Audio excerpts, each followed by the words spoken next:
Shalom saudara yang dikasihi Tuhan, kita bersyukur bisa berjumpa kembali di ibadah tengah pekan kita 1 Mei 2024. Saudara, pada kesempatan ini kita akan bicara tentang bagaimana Allah itu adalah Allah yang sungguh-sungguh datang bagi saudara dan saya. Kita mengenalnya sebagai juru selamat kehidupan saudara dan saya. Namun sebelumnya mari kita satukan hati saudara, kita bersama-sama berdoa. Bapa di surga, kami bersyukur untuk kesempatan ini kami boleh mendengarkan suara firman-Mu. Kami boleh memuji, membesarkan Engkau, kami boleh ikut akan ibadah tengah pekan kami di saat ini. Kiranya Tuhan menolong kami sehingga kami boleh mengikutinya dan meresapi setiap pujian firman yang kami dengarkan menjadi bagian hidup kami yang sangat penting. Engkau berbicara dan biarlah kami boleh menyembah Engkau di dalam puji-pujian. Di dalam nama Tuhan Yesus, Juru Selamat kami berdoa. Amin. Saudara, mari kita buka hati dan pikiran kita memuji nama Tuhan.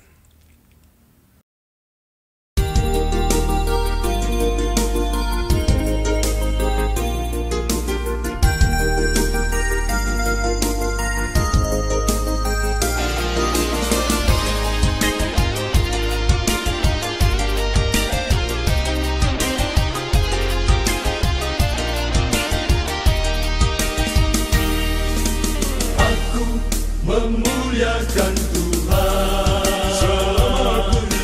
selama aku hidup. Bermazmur bagi Allahku selagi aku ada. Sebab hanya namanya yang tinggi dan luhur. Aku memuliakan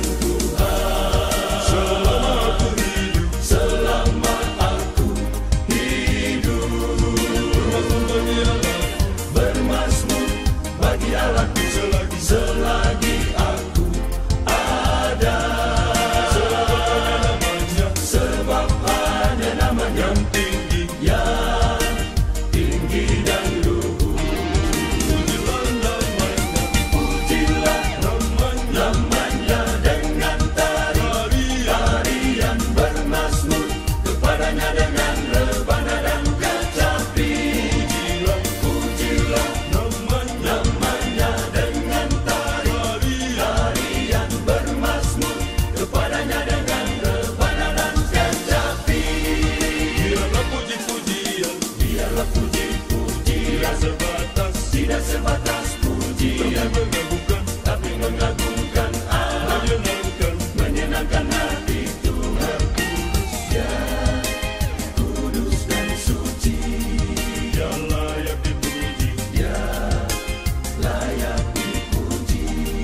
Robohnya tembok Yeriko hanya karena puji-pujian.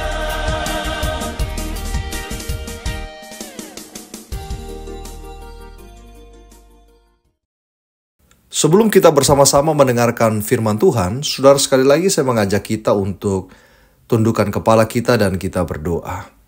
Kami hendak mendengarkan firman-Mu, kiranya Tuhan menolong kami, memberkati kami agar firman yang kami dengarkan sungguh-sungguh Tuhan menjadi rema di dalam kehidupan setiap kami. Kiranya Allah yang baik berbicara kepada kami di saat malam hari ini. Di dalam nama Tuhan Yesus kami bermohon, kami berdoa. Amin. Saudara yang dikasihi Tuhan, saya mengajak kita bersama-sama membuka 1 Korintus pasal 15. Kita akan baca di dalam ayat 20 sampai ayatnya yang ke-22, saudara. 1 Korintus 15 ayat 20 sampai ayat 22 demikian. Tetapi yang benar ialah bahwa Kristus telah dibangkitkan dari antara orang mati, sebagai yang sulung dari orang-orang yang telah meninggal. Sebab sama seperti maut datang karena satu orang manusia, demikian juga kebangkitan orang mati datang karena satu orang manusia. Karena itu sama seperti semua orang mati di dalam persekutuan dengan Adam, demikian pula semua orang akan dihidupkan kembali di dalam persekutuan dengan Kristus. Saudara yang dikasihi Tuhan, di dalam 1 Korintus 15 ayat 20-22 ini, ditulis kepada jemaat di Korintus yang pada saat itu sedang berjalan mencari kebenaran.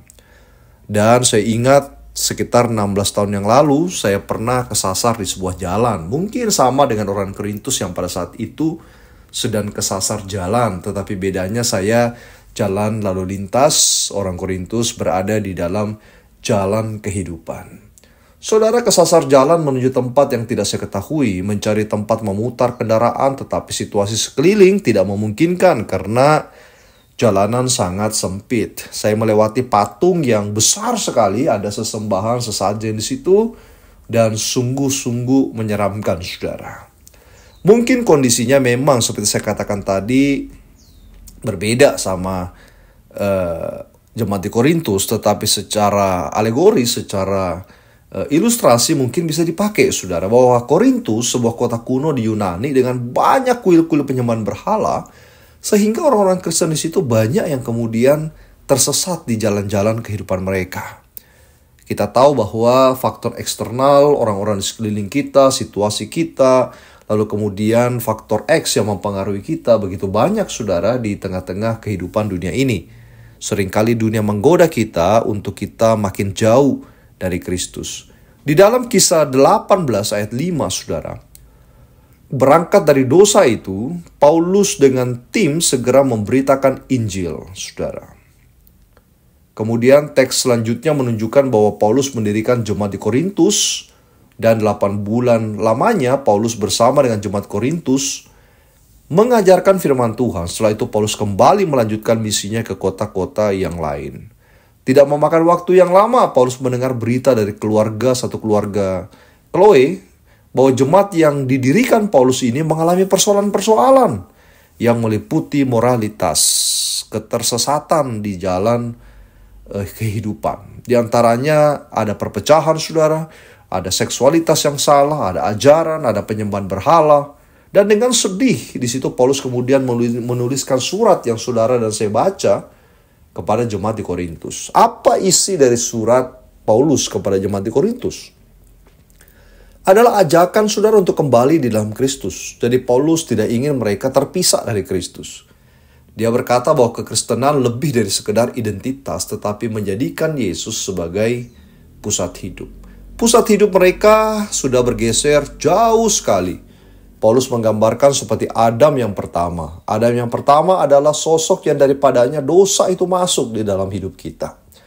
Dosa itu kemudian menjalar kepada keturunan-keturunan Adam, yaitu saudara dan saya. Lalu dosa itu turun kepada seluruh kehidupan dunia yang saudara saksikan pada hari ini. Paulus mengatakan dalam Roma 3:23, semua manusia telah kehilangan kemuliaan Allah. Namun Adam yang kedua, yaitu Kristus, dikatakan di sini justru memberikan sebuah kehidupan yang baru keluar dari dosa. Berarti Adam yang pertama menjadikan kita berdosa. Adam yang kedua yang disebut Kristus membenarkan setiap kita. Saudara John Henry Newman menggunakan frase Adam kedua, yaitu Yesus, dalam himnya Praise to the Holiest in the Highest. Bahasa Indonesianya, pujilah yang tersuci setinggi-tingginya, yang pertama kali muncul dalam The Dream of Gerontius. Bunyinya begini, saudara. Oh, kebijaksanaan yang dicintai dari Allah kami. Ketika semuanya berdosa dan malu, Adam kedua melawannya, dan keselamatan itu kemudian datang. Saudara, Paulus hendak menyentak jemaat Korintus di sini. Masakan engkau yang telah diselamatkan dalam Kristus hendak hidup di luar Kristus? Saudara, bagian ini adalah bagian yang menarik ketika kita mencoba merefleksikan juga dalam hidup kita. Masakan saudara dan saya yang hidup dalam Kristus mencoba melakukan pekerjaan-pekerjaan dan hal-hal di luar daripada keinginan Kristus. Saudara, saya pernah bertemu dengan aktivis gereja yang lanjut usianya. Bertahun-tahun menjadi pelayan yang aktif di dalam hidupnya. Tetapi pergumulan yang berat adalah kata-katanya. Ia terganggu dengan dilema antara ucapan dan statusnya sebagai Kristen. Kenapa, saudara? Karena walaupun dia melayani bertahun-tahun, menjadi aktivis, saudara, tetapi dia memiliki dilema hati, yaitu ucapan dan statusnya sebagai Kristen. Statusnya Kristen, tetapi perkataannya selalu tidak jadi berkat bagi orang lain, saudara. Di dalam hidup kita kan ada hal-hal yang mana menjadi kelemahan dan dosa-dosa kita. Di sini Paulus minta kita berjuang, saudara, untuk melihat keselamatan yang diberikan dan menghargainya. Sehingga kita berjuang melawan kedagingan, dosa-dosa kita, dan kita keluar, kita menjadi pemenang atas semua itu. Jemaat Korintus tidak dapat, saudara, menjadi kesaksian yang baik. Mereka orang Kristen yang justru mempermalukan nama Tuhan. Hidup yang mereka hidupi sama saja dengan hidup sebelum mengenal Kristus. Aksesori-aksesori rohani selalu mewarnai kehidupan mereka. Namun sebenarnya hidup mereka tidak mencerminkan aksesori-aksesori percaya yang mereka pakai. John Calvin mengatakan kalimat menarik begini. Jika kita benar-benar menerima bagian di dalam kematian Kristus, manusia lama kita telah disalibkan oleh kuasanya, dan tubuh dosa telah binasa dan kerusakan pada manusia lama tidak berperan lagi. Artinya, saudara, seorang Kristen yang mengaku diri Kristen sudah seharusnya menjadikan Kristus pengendali atas seluruh hidupnya. Ada lagunya, saudara. Hidupku bukannya aku lagi, tapi Kristus dalamku. Jadi, lagu itu hendak mengatakan kepada kita bahwa kalau kita sudah komit di dalam Tuhan, biarkan firman Tuhan itulah yang menjadi suluh pandu di dalam hidup setiap kita. Tapi yang paling ironi, apa yang ditulis Paulus pada 1 Korintus pasal 1, 3, pasal 5, pasal 7, bahkan pasal 8. Ada yang namanya ego level top, yaitu ego mereka sudah pada puncaknya. Dampaknya apa? Perpecahan. Di dalam gereja terjadi kompetisi spiritualitas, katanya. Talenta-talenta yang terlunta-lunta dengan pamer karunia, angku, up and down sebuah daerah tidak sebuah daerah, sebuah area di mana mereka patok itu milik saya, itu bukan milikmu, dan lain sebagainya. Mereka tidak hidup bersama-sama. Keangkuhan itu menjadikan mereka pecah. Yang kedua, selain dari ego level top, ada hawa nafsu seksualitas. Hal ini rupanya tidak mereka kendalikan. Bahkan di dalam sebuah tafsiran mengatakan, di Korintus terjadi hubungan seksualitas antara anak dan ibu tirinya. Itu yang bahaya, saudara. Dan ketiga, terjadi penyembahan berhala di Korintus. Yang namanya sinkritis, ajaran nenek moyang dan iman Kristen menjadi satu, saudara. Artinya mereka tidak bisa bedakan yang mana tradisi, yang mana iman Kristen. Yang mana tradisi yang salah, yang mana yang bisa dilakukan. Sehingga terjadi tercampur aduk luar biasa. Mereka juga masih memegang filsafat nenek moyang. Mereka masih memegang kearifan lokal yang bertentangan dengan firman Tuhan dan lain sebagainya. Saudara, ada juga namanya ajaran membenarkan diri. Ajaran yang terkenal di dalam jemaat Korintus adalah karena Kristus bangkit, maka kasih karunia itu tidak berkesudahan. Jadi mereka pikir sedosa apapun mereka, Tuhan pasti mengasihi mereka. Seperti apapun kondisi mereka, Tuhan pasti sayang mereka. Jadi mereka mencoba memanfaatkan kasih itu untuk berbuat jahat. Dan Alkitab bagian lain mengatakan bahwa Allah tidak ingin dipermainkan. Apa yang saudara buat, itu yang saudara akan tabur. Saudara, orang Korintus lupa akan kebaikan Allah. Orang Korintus lupa akan teologi yang solid. Mereka hidup dalam dosa. Kalau kita perhatikan pola pikir Paulus di dalam bagian ini, menyalibkan manusia lama atau matinya manusia lama, karena dia berkata bahwa matikan manusia lamamu, kenakan manusia baru, artinya adalah menanggalkan hidup yang lama. Jangan lagi hidup dalam perpecahan. Jangan lagi hidup dalam ego. Hidup jemaat Korintus harus menjadi hidup yang baru. Dilahirkan kembali, dan Paulus dalam 2 Korintus memakai bahasa yang lebih baik, yaitu manusia baru. Harus dibaharui dari hari ke hari. Saudara bisa menyebutnya sebagai transformasi hidup saudara. Di sini kita melihat juga bahwa Paulus mempertentangkan Adam vs Kristus. Seorang teolog mengatakan di dalam diri kita ada dua anjing. Satu warna putih, satu warna hitam. Yang mana menang di dalam hati kita? Kegelapan kah atau terang? Maka jawabannya bukan kemudian kita mudah mengatakan ya terang yang menang, gelap yang kalah. Tetapi jawabannya adalah siapa yang kita beri makan lebih banyak, terang atau gelap? Kalau kita memberi makan lebih banyak dosa dan ego kita, maka kita hidup dalam gelap. Tetapi kalau kita melakukan firman Tuhan, kita memberi makan hidup kita dengan doa, dengan hal yang baik, maka saudara, tentu Kristus terang itu yang hidup, menang di dalam hidup kita. Saudara, mungkin kita tidak memiliki dosa komunitas seperti jemaat di Korintus. Mungkin juga jemaat Korintus sangat-sangat dalam melakukan dosa individual. Tetapi tentu kita juga punya titik-titik kelemahan, saudara. Yang perlu kita pelajari adalah tanggalkan manusia lama, kenakan manusia baru. Hidup di dalam hidup seperti Kristus untuk memuliakan akan nama Kristus. Mari saudara, kita bersama-sama berjuang, berkomitmen dengan serius di hadapan Tuhan bahwa Tuhan, aku tidak ingin seperti jemaat di Korintus atau individu-individu yang ada di Korintus, tetapi aku ingin menjadi bagian dalam kerajaan Allah. Aku ingin berjalan bersama dengan Engkau. Aku ingin melakukan firman Tuhan di sepanjang kehidupanku. Kiranya Tuhan memberkati kita saudara melalui firman ini, bagikan firman ini agar dunia ini mengerti orang Kristen tidak boleh seperti dunia, tetapi seperti Kristus, tidak boleh seperti jemaat Korintus, tetapi hidup dalam terang. Mari kita berdoa.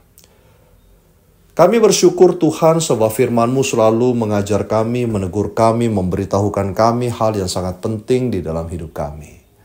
Ajar kami Tuhan untuk menjadi anak-anak yang manis di hadapan-Mu Tuhan, anak-anak yang baik, anak-anak yang tahu diri, yang sudah ditebus oleh Adam yang kedua, Kristus. Kami muliakan Dia di tempat yang maha tinggi, kami jadikan Dia Raja dalam hidup kami, dan biarkan Ia mengendalikan seluruh kehidupan kami melalui firman yang kami kenal, Roh Kudus yang memberi kami illuminate sebuah pencerahan di dalam hidup kami. Engkau pimpin sertai kami selalu Tuhan agar sisa hidup kami sungguh-sungguh kami memuliakan akan Engkau. Terpuji nama Tuhan. Kami berdoa bagi setiap pendengar pada malam hari ini dimanapun mereka berada. Saudara, apa yang saudara rasakan pada hari ini, sakit saudara, masa tua saudara, atau di dalam tekanan hidup pergumulan saudara, biarkan Kristus yang menolong saudara. Dan pada hari ini, pada malam ini, hamba-Mu percaya Tuhan bahwa Engkau melawat setiap anak-anak-Mu yang menyaksikan tayangan ini dan Engkau jadikan mereka indah. Engkau menyembuhkan sakit penyakit mereka. Engkau mengeluarkan mereka dari segala problem hidup mereka. Sehingga Tuhan mulut bibir mereka memuliakan Engkau. Sebab Engkau memberikan mereka status yang baru lebih daripada pemenang. Terima kasih. Dalam Yesus Kristus, Juru Selamat kami berdoa. Amin.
milikku